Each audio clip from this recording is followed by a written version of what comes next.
Imagine swallowing a pill that, acts like a physical sponge in your stomach, Mm. while simultaneously, like hijacking the chemical signals your body uses to store fat. That is kind of the dual reality of African mango extract. Right. And I mean, you see the ads online, and it's always pitched as this effortless metabolic switch, right? Exactly. Just take this powder, and suddenly your biology is entirely rewritten overnight. Huh. But, as someone who really cares about what goes into their body, you know that when you bypass the flashy marketing and look at the actual biochemistry, it's never that simple. No, it's not. It's actually a highly complex negotiation with your own internal systems. The gap between how metabolic supplements are advertised and how they function at a cellular level it's just vast. Yeah. Understanding the exact mechanics of what you are ingesting is really the only way to separate a genuine biological tool from, a passing internet fad. Okay, let's unpack this. Because today's deep dive is built specifically for you, the listener who wants to cut straight through that noise. We are looking at a really comprehensive guide from wellness innovator Lorraine Fabian at Ingredientsage. Yeah, it's a great source. And the focus is African mango extract powder, derived from the seeds of the Ervingia gabonensis trait. Our mission today is to look under the hood at the clinical science, the very real medical precautions, and the often ignored supply chain realities that basically dictate whether this stuff is safe or potentially toxic. Right. And, African mango extract has really dominated weight management circles recently. But if you look at the source material, the clinical data actually paints a picture of pretty modest variable outcome. Modest. I mean, there's definitely not what the banners say. I know, right? But we are talking about data from multiple randomized trials and meta-analyses, specifically tracking overweight and obese populations. What's fascinating here is that across these trials, the extract is associated with reductions in body weight and waist circumference, but the effect sizes are, they're small to moderate. Which is a far cry from the dramatic overnight shedding of pounds, the get-rich-quick schemes of supplement marketing. Yeah. It reads less like a miracle cure and more like, a realistic long-term investment strategy for metabolic health. Exactly. An investment strategy is a perfect way to put it, because the clinical outcomes depend heavily on the individual's baseline body mass index, the duration they take it, and this is crucial, the specific chemical standardization of the extract itself. Right, which we'll definitely get into. Yeah, and the overwhelming consensus in the scientific literature positions this strictly as an adjunct to diet and lifestyle. It relies on the user doing the heavy lifting with their nutrition and physical activity. It's not a magic eraser for a bad diet. And the guide also points out that the evidence regarding lipid profiles and glycemic markers is, it's pretty inconsistent, right? Highly inconsistent. Some studies report measurable improvements in triglycerides and fasting glucose or, better insulin sensitivity in select groups. Okay. But then other trials show absolutely no significant differences when compared to a placebo. So the expectations just have to be anchored in reality. There is no robust long-term data supporting dramatic transformations without behavioral changes. Right. So to really understand why these results are modest but still biologically real, we need to break down how this extract physically operates inside the human digestive tract and the bloodstream. Yeah, we have to look at the mechanics. Wait, the source says it contains gel-forming polysaccharides that slow gastric emptying.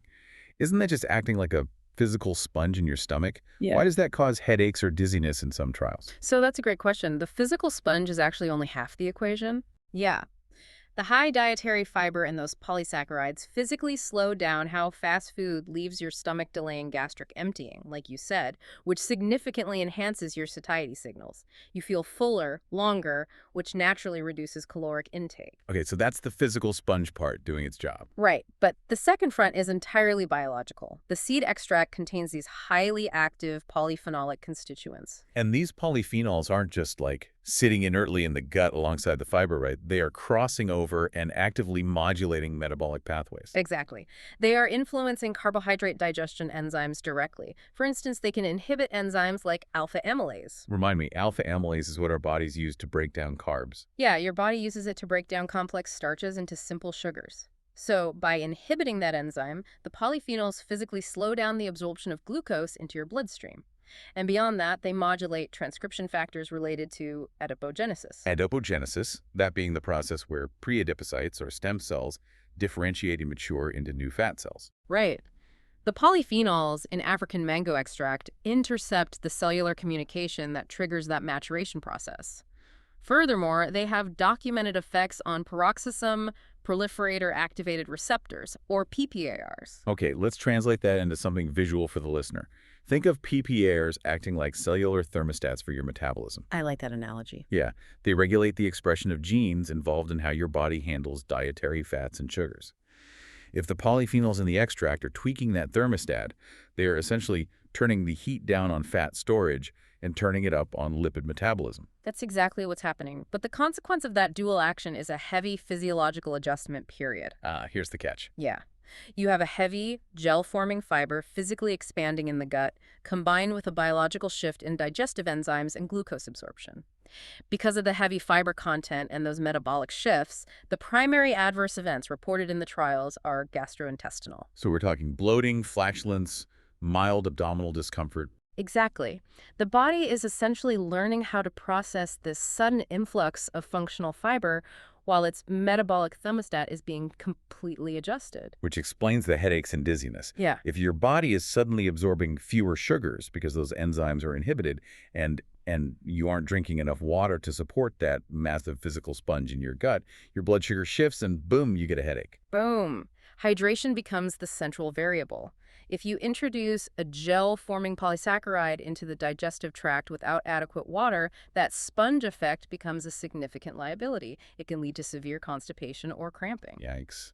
So how do we actually manage that? The clinical dosage ranges from 1 to 3 grams daily. Managing the gut requires dividing those doses across meals rather than taking them all at once, escalating the dose gradually over weeks to let your GI tract adapt, and above all, maintaining consistent, heavy hydration. Okay, so you really have to actively manage the physical side effects. But the biological side, the fact that these polyphenols are tweaking your cellular thermostat and slowing down glucose absorption, that introduces a massive red flag for anyone taking prescription medications. It absolutely does. Here's where it gets really interesting. Let's think about this like driving a car. Your body's metabolism is the vehicle. If you have a medical condition like type 2 diabetes, your doctor has prescribed a medication to act as the brake pedal, right? Gently pressing down to lower your blood sugar. Right. But if you introduce African mango extract, which actively inhibits carbohydrate enzymes and lowers blood sugar independently, you've just yanked the emergency brake at the exact same time. Like two conductors trying to lead the same orchestra. The car goes into a skid. If we connect this to the bigger picture, the potential for hypoglycemia in that scenario is severe. Because African mango extract actively influences both lipid metabolism and glucose homeostasis, it has direct, documented interactions with 3 major classes of drugs. Let me guess. Glucose-lowering medications. Yes, definitely. Also, lipid-lowering agents like statins and anticoagulants or blood thinners. Wait, blood thinners too. If someone is taking a prescription to manage their blood sugar, and this supplement naturally lowers blood sugar, the compounding drop could be incredibly dangerous. But how does it affect blood thinners? Well, the extract's polyphenolic activity interacts with cardiovascular pathways, potentially compounding a blood thinning effect. The clinical literature is incredibly explicit on this. Anyone with chronic conditions, liver disease, kidney disease, or who is pregnant or nursing must disclose this specific supplement use to their clinician. Wow. You cannot just secretly take this alongside a statin hoping for extra weight loss. I mean, a supplement that actively changes your internal biochemistry is basically acting with drug-like mechanisms. Exactly. The clinician has to monitor the patient's labs. They need to track the cumulative effects on fasting glucose and lipid panels to prevent the exact compounding crash you described with the car analogy. The healthcare provider just needs the full picture to adjust prescription dosages safely. Which leads us to a really crucial realization. If the biological effects of this extract are potent enough to literally interfere with heavy-duty prescription drugs, you need absolute 100% certainty about the exact dosage and purity of the pill you are swallowing. You really do. So what does this all mean for me standing in the supplement aisle? Can't I just buy any cheap bottle labeled African mango or eat the whole fruit? No, you really can't. The active compounds we're discussing are highly concentrated in the kernel of the Ervingia gabonensis seed. They are not found in the sweet fruit flesh you buy in the produce section. So eating a regular mango does nothing for these specific metabolic pathways. Right, nothing at all. And buying an unstandardized powder is just a massive risk. Unstandardized meaning there's wild variability in the chemical makeup. Precisely. In an unstandardized powder, the amount of active fiber, polyphenols, and fats will change from batch to batch, bottle to bottle, even pill to pill.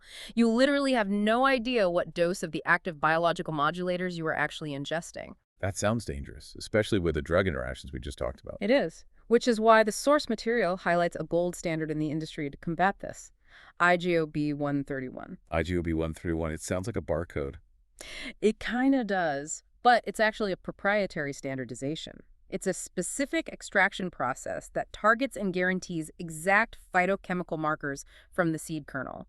Isolating these specific polyphenols without destroying them during extraction is highly technical. So it's basically a guarantee of what's inside. Exactly. When a product is standardized to IGOB 131, it ensures batch-to-batch consistency.